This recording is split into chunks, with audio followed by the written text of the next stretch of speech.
Alright, so we got Luis Pena versus Alex Munoz. So Luis, as usual, he has a significant height and reach advantage. He's 6 inches taller than Munoz, and he's got a 3-inch reach advantage, I believe, just based on UFC stats. It doesn't have it here on Tapology.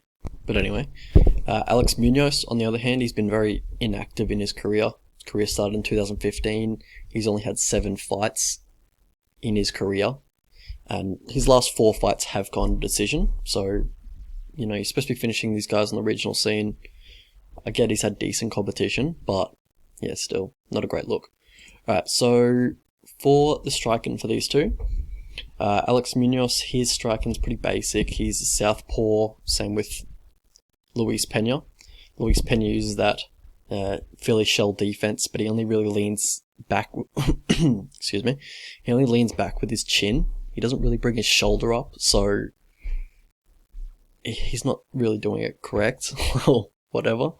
And that's why he gets hit clean quite a fair bit. It just kind of relies on his height to really avoid strikes there. But if he brought the shoulder up, I think he would roll with punches quite a lot better. But he does roll with punches pretty well. He's got pretty good vision in the pocket. But I think that could really improve his striking defense. For Munoz, he throws low leg kicks versus southpaws, so doesn't usually get the chance to throw them. He will in this fight, and Pena, he doesn't check leg kicks at all. Pena throws a limited amount of combinations on the feet, generally a 1-2 or a 3-2. Kind of leads to opponents getting the read on him just because they know the 2's coming after he throws either a jab or a right hook. So that's why he gets taken down by reactive doubles so often. Munoz, he will level change, go for a blast double, or he will level change and throw that big overhand left. That's probably his favourite shot, I'd have to say. He doesn't really follow the overhand left with anything. Like, he'll just throw it naked most of the time. Yeah, stand-up's pretty basic. It's mostly just that overhand left. But yeah, his lead hand drops after throwing it when he does throw a jab or a right hook. For Pena, he backs up in straight lines, so that's going to play directly into Munoz, his takedown game. And I bet he's going to be looking for that here because he does have that wrestling background. He'll use that wrestling ride to control opponents. He's got a nice blast double, as we talked about before. He will grab onto the single leg and look for a foot sweep off the post leg. Pena, he also doesn't mind playing on the mat. He's got a nice reactive double of his own, has pretty good timing on it. Decent transitions to maintain the back body lock in scrambles. He's very good at taking the back and holding the back with that with the body triangle, with his wiry frame. But yeah, he does accept bottom position too easily, in my opinion, and that's kind of where he gets caught out in fights and just put on his back and he just sits there off bottom. It's not a successful style of fighting these days, the bottom play. Especially if you're like not Brian Ortega or Gilbert Burns or whatever.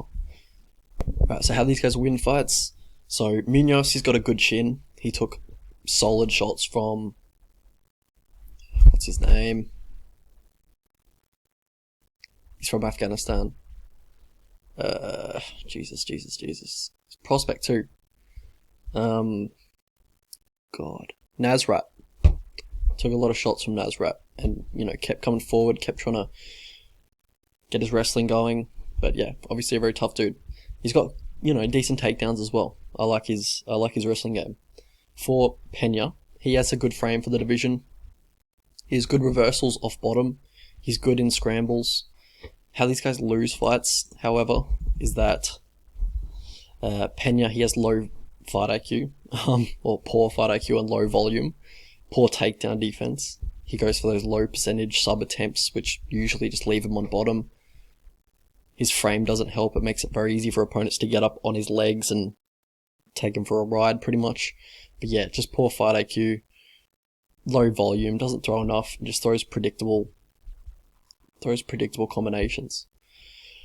For Munoz, he's fairly hittable. Head doesn't move too much, but yeah, there's not too much footage. Well, there's a lot of footage on him, but he seems very, very basic, very, very easy to break down. Probably not UFC level, but a solid fighter, nonetheless. So yeah, path to victory for these two. Actually, take back what I said about not UFC level. I think he just probably needed a little more work on the regional scene, but he has promise. He has a good wrestling game. So for Munoz, the path to victory. So obviously, get his wrestling going versus Pena. Doesn't have the best takedown defense. Blast double when he throws the 1-2 or the 2-3. So once he throws that left hook or the jab, you know to shoot underneath it.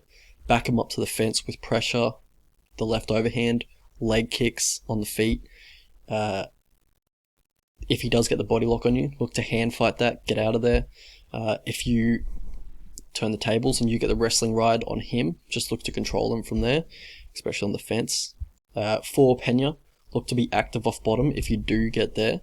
But pretty much when he postures up or backs up from your guard, look to get off bottom immediately. Don't just sit there.